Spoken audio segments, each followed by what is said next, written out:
There is no weapon on earth sharper than public laughter. A bullet can destroy your body, but humiliation destroys your soul. When an entire room of people points and laughs at your deepest insecurity, you only have two choices.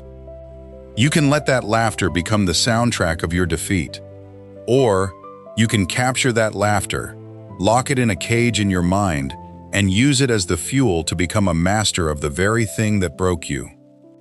This is the story of a man who was publicly destroyed because he couldn't speak, only to become the absolute voice of authority for the man who ruined him. The year was 2008. The setting was the grand auditorium of an Ivy League university. It was the final round of the prestigious National Venture Pitch competition. Arthur stood backstage. He was 21, a brilliant engineer with a mind like a supercomputer. But Arthur possessed a severe, paralyzing neurological stutter. When adrenaline hit his system, his vocal cords would physically lock, his jaw would tremble, and the words would become trapped in his throat like stones. Waiting in the front row of the audience was Julian. Julian was the golden boy. He came from generational wealth. He was arrogant, flawlessly articulate, and possessed a cruel, sharp tongue. He had already delivered his pitch perfectly. The announcer called Arthur's name. Arthur walked out under the blinding white stage lights. 300 people, including top investors, stared at him in dead silence. Arthur gripped the edges of the wooden podium. His knuckles turned white. He leaned into the microphone. He opened his mouth to introduce his project. My name is... His jaw locked shut. A bead of sweat dripped down his forehead. 10 seconds felt like 10 hours. The silence in the room became thick, uncomfortable, agonizing. Arthur closed his eyes, his chest heaving, desperately trying to force air through his paralyzed vocal cords. Suddenly, from the front row, Julian leaned back in his leather chair, crossed his legs, and spoke loudly enough for the microphone to pick it up. "Take your time, Arthur," Julian sneered. "Did you swallow the instruction manual? Or is your brain just buffering?" The tension broke. The entire auditorium erupted. 300 people burst into uncontrollable, roaring laughter. Investors, professors, students, they all laughed. It was a deafening, crushing wave of humiliation. Arthur didn't finish. He didn't even pack up his notes. He turned around, walked off the stage, pushed through the exit doors, and threw up in the alleyway behind the building. He felt entirely, hopelessly worthless. Most people would have disappeared. Most people would have accepted their fate, taking a quiet, invisible desk job where they never had to speak again. But that night, sitting in the dark, the shame in Arthur's chest hardened into a cold, terrifying obsession. He made a vow to the silence in his room. "I will never be laughed at again." He didn't just want to speak normally. He wanted to become a master of human psychology and vocal command. Arthur didn't go to a traditional speech therapist. He built his own brutal training regimen.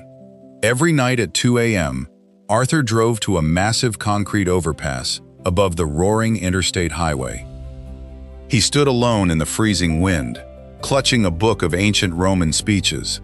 To overcome the psychological block, he forced himself to speak louder than the massive 18-wheeler trucks speeding beneath him. When his jaw locked, he didn't stop. He placed smooth stones under his tongue to force his mouth to adapt to physical resistance. "The mind is its own place," he would scream over the roar of the engines, tears streaming down his freezing face. He studied the anatomy of the diaphragm. He studied the tactical use of the pause. He learned that confidence isn't about talking fast, it's about making people wait for your next word. For 5 years, Arthur lived in isolation. He went to war with his own biology on that bridge. And slowly, the stutter shattered. It was replaced by a voice that was deep, resonant, and absolutely terrifying in its precision. He learned how to command a room not with volume, but with absolute surgical control. Fast forward 18 years. It is 2026. Arthur is no longer the terrified boy on the stage. He is one of the most feared and respected crisis negotiators in the world. When massive corporations face public ruin, they hire Arthur. He walks into chaotic, screaming boardrooms, and the moment he speaks, the room instantly goes dead silent. His voice is a weapon. And Julian? Julian got everything he wanted.